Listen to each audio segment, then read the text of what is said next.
Hey guys, welcome back to my channel. My name is Jessica Ward King, also known as the StigmaCrusher. And here on this channel, we deal with issues of mental health and mental illness from my twin perspectives as a person with lived experience of bipolar 2 disorder, as well as a person with a PhD in experimental psychology. Sound like your jam? You are more than welcome here. Please remember to hit that subscribe button, and if you'd like to be notified each and every week when I post, hit that notifications bell as well. Remember to like and to share widely. We'd love to add more folks to our community. And with that, let's get stigma crushing for this week. So I mentioned last week about how the blue Christmas phenomenon, or the unhappy holidays, is not a rare phenomenon. And in fact, for people that live with mental illness, it can be all too familiar. The holidays bring a lot of expectations along with them, expectations of togetherness and of, running around and being ready and preparing and creating all of these opportunities for making great memories and for giving gifts and for loving one another.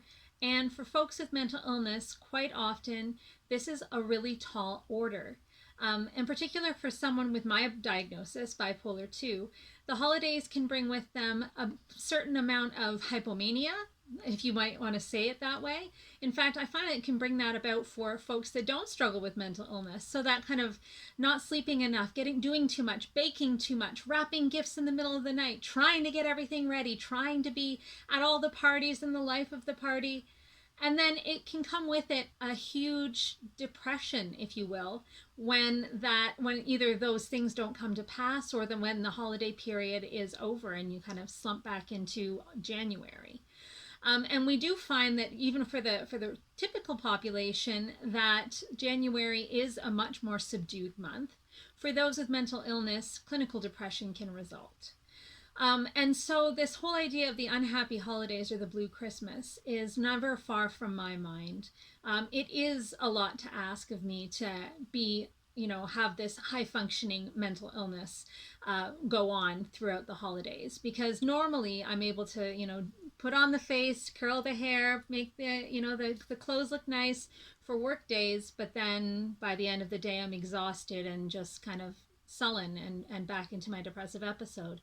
But when you add evening parties and get-togethers and then weekends spent with family and friends and loved ones, I just don't have any time to recharge, and I either find it very stressful trying to be my regular chirpy self even though I'm dying inside, or I just find that I can't keep the face up, and then I find there's negative self-talk about, well, why am I ruining everybody's holiday? Why am I making it all about me? Why can't I just be happy like everyone else and feel blessed for everything that I have and all of the wonderful things in my life?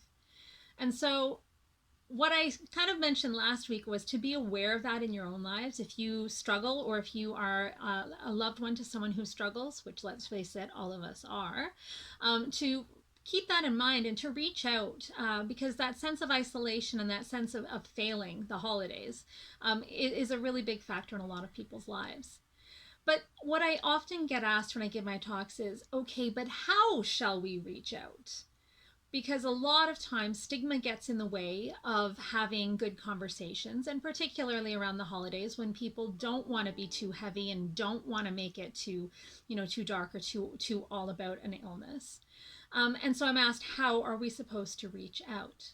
Well, we know that to fight stigma, we can do legislation. You can't discriminate against people with mental illness on the basis of their illness. We can do education to let people know what do the symptoms look like and what are the resources that are available to people. But those things change, our ideas and our behaviors, but they don't really change our attitudes.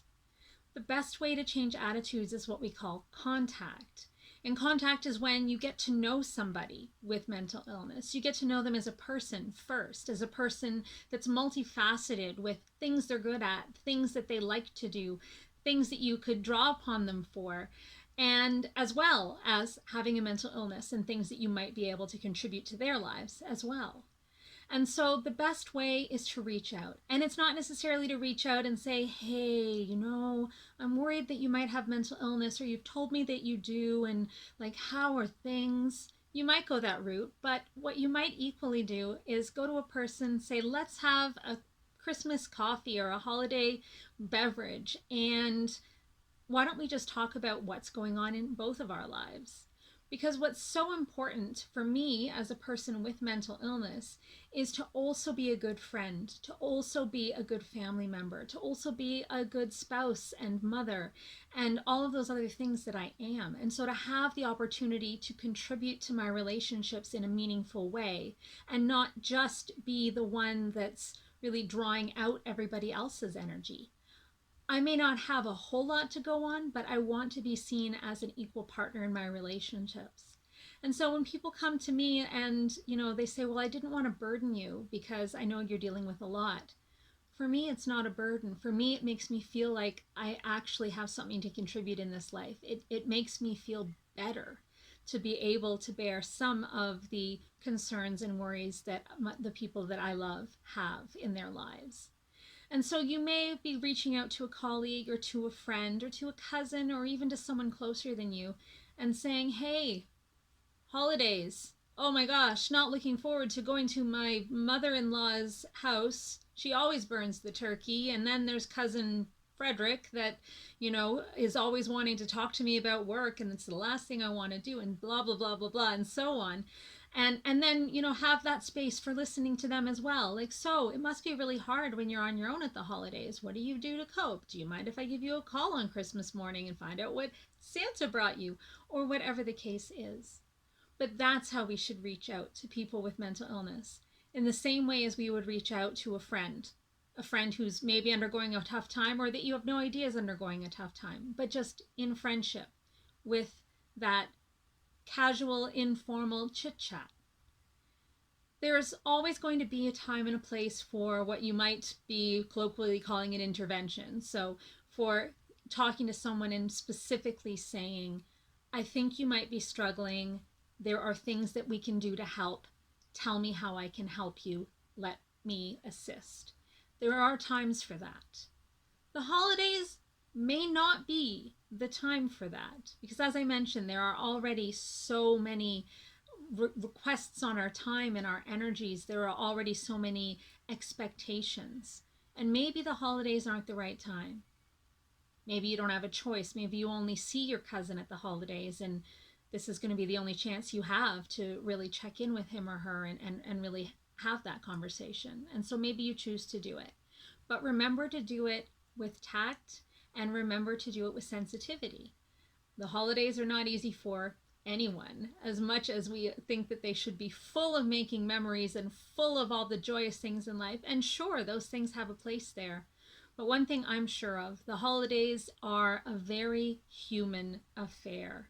And they contain joy and they contain wonderful memories. And they also can contain some of the worst memories, some of the least joyous aspects of our lives.